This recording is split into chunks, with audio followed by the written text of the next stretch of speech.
Hallelujah, praise the Lord. आप सभी को जय मसीह की। आज हम परमेश्वर के वचन से जानेंगे रोमियो 8 अध्याय। कुछ आयतों को मैं आपको बताना चाहती हूँ। लिखा है, क्योंकि शारीरिक व्यक्ति शरीर की बातों पर मन लगाते हैं, परंतु आध्यात्मिक आत्मा की बातों पर मन लगाते हैं। हालेलुया। जो व्यक्ति शारीरिक है वो शरीर के बातों को ही कहेगा और वो अपने शरीर में ही मन लगाएगा। वो अपनी शारीरिक दशा को देख के घबराएगा और शरीर के विषय में वो जानेगा कि मुझे ये तकलीफ़ हो रही है, मुझे ये रोग है, मुझे अपने आवश्यकता की वस्तुएं चाहिए। लेकिन एक आध्यात्मिक व्यक्ति जो रहेगा वो हमेशा आत्मा में मन लगाएगा, और जो आत्मा में मन लगाएगा वो जानता है कि उसके लिए कुछ भी असंभव नहीं है। परमेश्वर के आत्मा के द्वारा उसके जीवन में हर एक बातें संभव होती है। आगे देखेंगे हम, शरीर पर मन लगाना तो मृत्यु है, परंतु आत्मा पर मन लगाना जीवन और शांति है। शरीर पर मन लगाना तो मृत्यु है, लेकिन जब हम आत्मा पर मन लगाते हैं तो हमें शांति प्रदान होता है। प्रियो, आप जब वचन को जानते हैं और वचन को जानते हुए भी अगर आप शारीरिक व्यक्ति बन के बैठेंगे तो आप ये चीज़ों को जान पाएंगे। जब एक शारीरिक व्यक्ति होता है वो संसार की बातों को सोचकर दुखित होता है।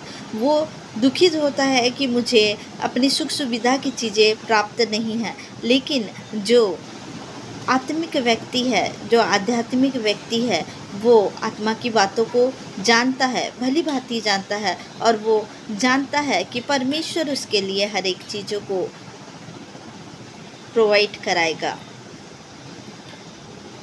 जो शरीर में मन लगाता है उसे मृत्यु प्राप्त होता है, परंतु जो जीवन में मन लगाता है, जो आत्मा में मन लगाता है, उसे जीवन प्राप्त होगा।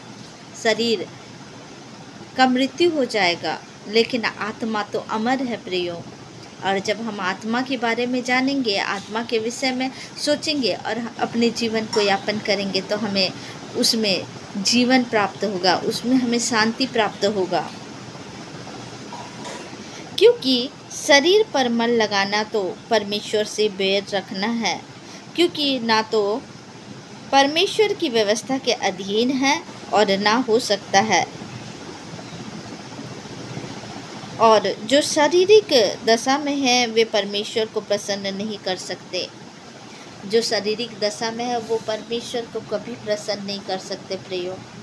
इसलिए आत्मिक होना जरूरी है, परमेश्वर के आत्मा के द्वारा चले, क्योंकि ये शरीर तो नाशवान है, परंतु आत्मा तो अमर है। आत्मा जो कभी नहीं मरता। शरीर पे जो मन लगाता है उसे मृत्यु प्राप्त होगा, लेकिन आत्मा जो परमेश्वर का आत्मा है, अगर आप परमेश्वर के पास अपने आत्मा को, अपने जीवन को समर्पित करेंगे, आप आत्मा के द्वारा चलेंगे और आपको शांति प्राप्त होगा।